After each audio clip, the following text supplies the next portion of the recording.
Hello, welcome to the prestigious Smithsonian Museum. Today I, Brooke, accompanied by my European pal Shwanya, will be giving you a tour and information about the Renaissance time period. Follow me right this way. The Renaissance, the cultural rebirth that occurred in Europe from roughly the mid-1300s to the 1500s, based on the rediscovery of the ancient Greek and Roman literature. After the Black Death swept through Europe during the Middle Ages, it left many people devastated and only half the population what it used to be. And in the midst of all the chaos, it brought the idea of humanism. Humanists' beliefs stress the potential value and the goodness of a human being, emphasize common human needs, and seek solely rational ways to solving human problems. Instead of only listening to the Catholic Church, people started venturing out on their own and finding new answers to many old questions. Gee, thanks for that swell introduction, Brooke. Today I will be speaking to you about Leonardo, Virgin of the Rocks. Follow me this way. Nicknamed Madonna of Humility, the Virgin of the Rocks is one of Leonardo's most symbolic paintings. There were two original versions of the painting, and the time span it took lasted throughout 1491 to 1508. But still to this day, many argue that the artwork was never fully finished. At first glance, the main focus is Madonna, Mother Mary, and the three young children sat below her. It appears Mary is embracing John Baptist while he is praising to Jesus. The water represents purity, and the meadow symbolizes protection. Everyone is seen with a halo hovering over their head except for the angel beside Mary. Da Vinci's painting style was also very interesting, since he began his artwork using a black canvas and gradually added light to the painting, giving his illustrations an earthly undertone. He possessed many other attributes, such as science, architecture, and even engineering. To this day, he is considered the ideal Renaissance man. Moving on to Michelangelo's slaves, he is best known for his marble sculpture, David. Michelangelo also sculpted two magnificent figures known as slaves. Pope Julius requested Michelangelo to sculpt these two for his tomb plains, but they were no longer needed. I believe Michelangelo was a truly gifted human being, and he himself referred to the blocks of marbles as figures waiting to be carved out. There is a known slave among the dying slave. The figures contrast with each other and relate, as the intention of both is ultimate union with God. One way you can gather information on both profiles are the facial demeanors of the known and dying slave. It appears as if they are attempting to free themselves from the earth to travel to a higher world. The known slave holds the attitude of motivation, ambition, and is strong and heavy in stature, while the dying slave is thin, transcendent, and more internally in tune.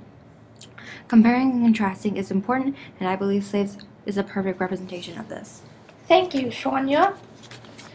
Now, if you guys will follow me up these stairs and to the left. Now we're going to be talking about Adam and Eve. Chronic depicts the Garden of Eden at the moment just before Adam falls into temptation. Eve has taken an apple from the tree and hands it to Adam, who scratches his head. Some say he is considering whether or not he should take it. The lighting of this picture suggests dusk, which translates to the impending end of the era of innocence. The serpent coils around the tree branches, whisked below, and covering Adam and Eve's shame even before the fall is a vine. There are many symbols of Christ. A symbol of Christ in his sacrifice for the sin of the world. Christ's identity may also be implied through both the lamb and the lion. Jesus was described as a sacrificial lamb of God, and Jesus was also of the line of Judah, symbolized by the lion. However, such pairings of animals that usually prey on one another further reinforces the sense of harmony in this earthly paradise. True to Lutheran theology, the painting could just as well represent the new heaven described in Revelation and attainable only through Christ's death and resurrection. Now moving on. Follow me up the stairs and down this hall. Now we are going to be talking about Martin Luther. Martin Luther worked as a German monk and professor. He studied Christianity or Catholicism, and he was famous for attacking the indulgences of the Catholic Church. Greedy popes made up multiple indulgences that were not in the Bible but only practiced because the church wanted more money. Luther wrote the 95 Theses, a statement of arguments against the indulgences. He then posted them on the Catholic Church. He was excommunicated by the Pope, and the Holy Roman Emperor declared him as an outlaw, and he went into hiding. Martin's teachings included salvation through faith alone, not paying to get into heaven, and the Bible was a sole source of religious truth. He rejected the idea of sacraments, banned indulgence and prayers to saints, and got rid of elaborate rituals and decorations. He was also allowed his clergy to marry and translated the Bible into German. Martin Luther was a trailblazer for the Protestant Reformation and forever changed the views of religion and taught that you should always stand up for what you believe in. Now, as we make our way down this hallway, I am now going to bring you into the scientific revolution. The scientific revolution is rather a loose phrase historians use to describe a profound change in intellectual thought in the 16th and 17th centuries.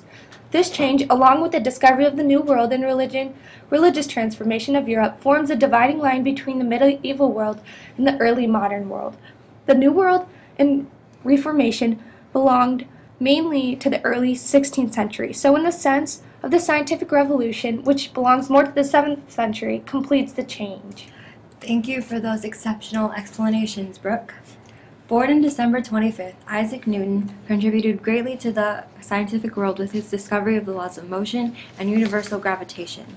The contributions that Newton made are numerous. He excelled in physics, mathematics, mechanics, etc. His ideas and revelations shook science, and he helped shift the scientific revolution to a higher order and accurate thinking process.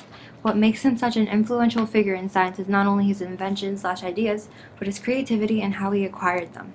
He invented the first reflecting telescope and proposed new theories varying from light and color to establishing calculus conclusions. Isaac Newton is known as the father of modern science because he inevitably vested the principles of effective scientific method and practice. The Renaissance proved that after disaster we shall overcome. Incredible works of art, technology, and literature were created during this time. The scientific revolution progressed our better understanding of the world we live in and how we can efficiently research and study. Greek and Roman literature styles returned and were applied in their own form of writing. People began to examine and question the Bible, something that before had been unimaginable, leading to the new secular movement of humanism. Many other acts emerged from the ashes of the Black Death, planting the seed known as the Renaissance. Thank you, Shanae. Now, wrapping up all that we've learned today. The Renaissance was a time when humanity began to rise from the intellectual decline of the Middle Ages. During the Renaissance, or co-rebirth, here were many historical, theoretical, and artistic issues that informed and shaped the aesthetic attitudes in the Italian and Northern European art. The Renaissance changed the way people viewed the world around them, and in turn shaped the foundation for the world we know today. Without the Renaissance time period, we would not be the same. Thank you very much. Make sure you shut the door lightly on the way out.